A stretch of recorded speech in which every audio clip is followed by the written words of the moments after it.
পৃথিবী থাকার জায়গা নয়। কিয়ামতের সময় আল্লাহ তাআলা মালাকুল মাউতকে বলবেন, সবার রূহ কবজ করে ফেলো, সবার, কেউ থাকবে না, সবার রূহ কবজ হয়ে যাবে। আল্লাহ মালাকুল মাউতকে বলবেন, মালাকুল মাউত কি অবস্থা? বলবে সব শেষ। মাইয়াবকা, কে বাকি? মালাকুল মাউত বলবে জিনেরা বাকি, যাদেরকে দেখা যায় না। আল্লাহ বলবেন জিনদেরকেও শেষ করে ফেলো, রূহ কবজ করো। মালাকুল মাউত জিনদের রূহ কবজ করবে। আল্লাহ এবার জিজ্ঞেস করবে, ইয়া মালাকাল মাউত আখবিরনি মাইয়াবকা, এবার বলো আর কে বাকি? মালাকুল মাউত বলবে, আল্লাহ মানুষগুলো সব শেষ, জিনগুলাও শেষ, এবার বাকি ইবলিস শয়তান।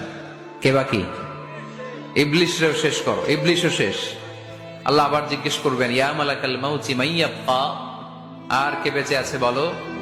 মালাকুল মাউত বলবে, আল্লাহ আপনার কথা অনুযায়ী পৃথিবীর সব মানুষের রূহ কবজ করলাম, সব জিনদের রূহ কবজ করলাম, ইবলিসের রূহ কবজ করলাম, এখন আছে শুধু ফেরেশতারা। আছে কারা? যাও ফেরেশতাদের রূহ কবজ করো, ফেরেশতাদের রূহ কবজ হয়ে যাবে। এবার আল্লাহ জিজ্ঞেস করবেন, ইয়া মালাকাল মাউত আখবিরনি মাইয়াবকা।